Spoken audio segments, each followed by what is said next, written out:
Good morning and welcome to today's Friday feature. My name is Karen Margulis and I'm coming to you from my studio in Marietta, Georgia.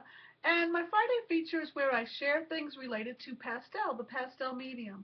And today what I want to share with you is how we make our marks, often called mark making in pastel. And I want to really focus on whether or not you want to make your pastels whisper or do you want to make them shout. And I tend to do a little bit of both, so I want to talk about what it means to whisper and what it means to shout and when you might want to use that. I want to start at the beginning and talk a little bit about mark making and what it is exactly. Mark making is simply the term we use to describe the way we apply the pastel to the surface. And there are many ways we use to apply pastel. We can use linear strokes, we can use the side of our pastel, we can blend, we can use a combination of all of those, and each artist has their own unique way of applying the pastel, and we often call that personal calligraphy. And you can often tell an artist by the way they make their marks. It can be compared to brushwork in oil painting, where you can see how the artist manipulates the paint by the way they handle the paint and the brushes. In pastel, we have no brushes, so it's the way we apply the pastel, and we have our own unique way of expressing ourselves. But I always encourage my students to try out different ways and to see what works for them and what comes naturally to them, and see how you can explore and discover new ways of making marks. I typically tend to use both linear marks and use the side of my pastel, which we call side strokes. And so I want to demonstrate that for you because I think that a video is worth 1,000 words. So I have prepared a little piece of paper, and I have my favorite Terry Ludwig pastels here that I'm going to use to show you. I want to talk a little bit about how I apply the pastels, starting off with linear marks. Now, when you make a linear mark, let me hold the paper in front of the camera as best I can. When we make a linear mark, we use the tip of the pastel and we apply our strokes in a linear fashion. And oftentimes we can use scribble scrabble, so say I'm going to paint a little circle and then fill it in using the tip of my pastel to make the linear marks. Oftentimes artists will use more regular marks, linear marks. We have hatching, cross hatching. Sometimes when we use linear marks within a painting to blend areas, we call that feathering. But basically we're using the tip of the pastel. Oftentimes we'll use a harder pastel or a pastel pencil to make linear marks, but you can use a soft pastel such as this. Just use the tip. Now, I tend to use more of a side stroke, where I use the side of the pastel to apply my pastel. Let's use another color just for a variety here. Another green. And I hold the pastel like this. So I support it underneath with my thumb and put 2 or 3 fingers on the top of it, depending on the size. Now, and then you simply make your mark like this. You're applying it with the side, press down. Now, I can vary how large of an area I cover by simply lifting up. This is hard to see. I simply lift up on some area of the pastel to make a smaller mark. Put the whole pastel down on the paper to make a wider mark, okay? The important thing to know about side strokes is that you have to take the wrappers off. Now, Terry Ludwig pastels don't come with wrappers, but many do, so we have to take the wrappers off, or we tend to then use a linear mark and use only the tip.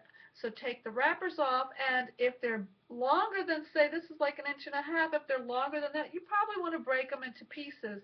It's much easier to handle when you have smaller pieces. And I like to consider this is a good way to think of it, is the piece of pastel in my fingers, in my hand, are like having a loaded brush full of paint. And my arm then is the handle.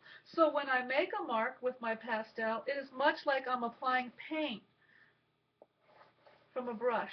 So I'm making brush strokes, but I'm really using a pastel. Some artists tend to use a very regular stroke, or they might use small little marks like this to build up their strokes. But I like to use my marks. Let's choose another color for some variety. I like to use my marks or make my marks go in the direction of what it is I'm trying to paint or help describe what it is I'm trying to paint. So let's assume that this is going to be a bush or a tree. So I want foliage, okay? So what I'll do is I'll apply my marks in sort of a scrabble fashion so that I can start to give that illusion of some foliage. So you can see here I applied my marks in a sort of a scribble-scrabble fashion so that I can describe a bush. Now say I was trying to paint grass. If I were painting grass in the distance, I would tend to use smaller, narrow bands of color. As I got closer to the foreground, I'd use wider bands of color.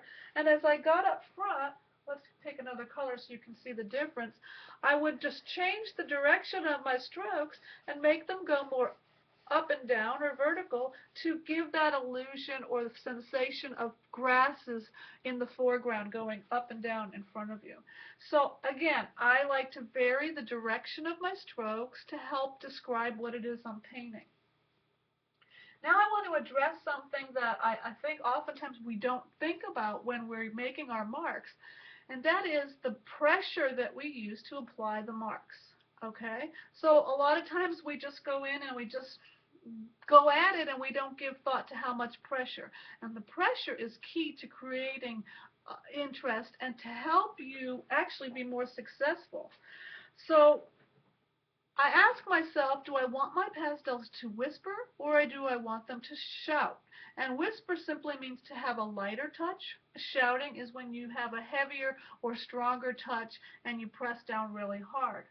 A lot of times when people are new to pastel, they tend to be a little bit heavy-handed, and I don't mean that in a bad way. It just means that they tend to press down very hard, like this, and you get a very dense area of pastel. And this is called shouting. I call it shouting. And what happens is when you shout, it makes it very hard to put other layers on top. So if you look at that, look closely. I pressed down so hard that I wasn't able to get much pastel on top of that green, that darker green.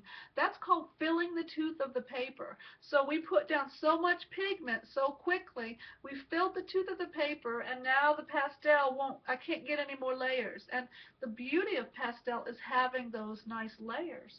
So instead, what you want to do is practice having a lighter touch. I always tell my students the right touch is the light touch.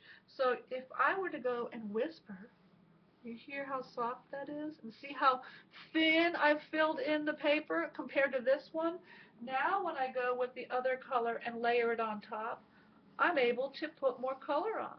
You see how nicely that went over there? I'm whispering. And then I can go yet add another color to it. But by whispering, I'm able to get a lot more layers and make it a lot more interesting than just big blob of heavy pastel. So if you tend to be very heavy-handed and apply the pastel shouting, especially in the early layers of your painting, you want to pretend that you're painting with a feather. All right, I have the feather here.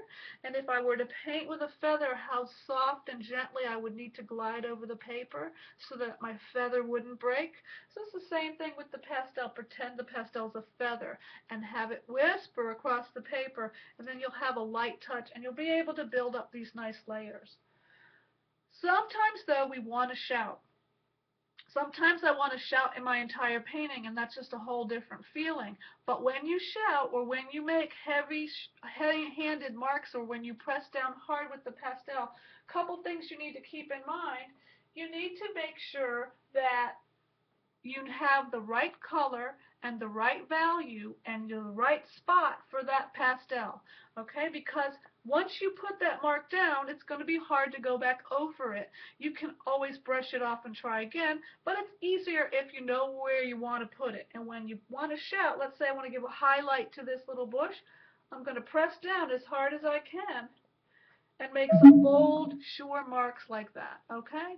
And that is called shouting. And I make shouting marks most often in areas that are my focal area, where I want to call attention to. I'll often call these marks punctuation marks, because I put them in areas where I want the viewer to see, or I help lead the viewer around the painting with my punctuation marks, and these are actually my more shouting marks or heavy-handed marks, if you want to call it that. I want to show you an example here, a painting that I recently completed. And this painting is an example, let me put it in front of the camera, is an example of using a variety of marks to build up the painting. If you look here in the areas of the meadow, you can see some oranges and several shades of green. I used whisper marks here, so I have light touch and I built up several layers of color. And then in the area where you see the more intense grasses and the little bits of flowers, those were my shouting marks or my punctuation marks, and I applied those with a more sure, bold way of making my marks. You can, if you look closely, you can also see some linear marks that I applied, so that I got some linear strokes mixed in the match there. And so you can see by varying your shouting marks with your whisper marks, you get a nice variety and a nice contrast that helps to make your painting interesting. So I hope this discussion about mark making and the different ways to be aware of the pressure that you use will help you create more interesting paintings. I hope you found it helpful. And if you are interested, I have a digital downloadable demo of this same painting where I've taken photos and given my commentary on every step. There's 30 photos and 14 pages of demonstrating how I complete this painting, and it is available in my Etsy shop. You can follow the link below if you're interested in checking that out. But now that you've got sort of a background on how I applied those strokes, you might be interested in seeing the whole painting go through the various stages. So I hope you found this feature helpful, and I hope you come back for the next one. Thanks for joining me.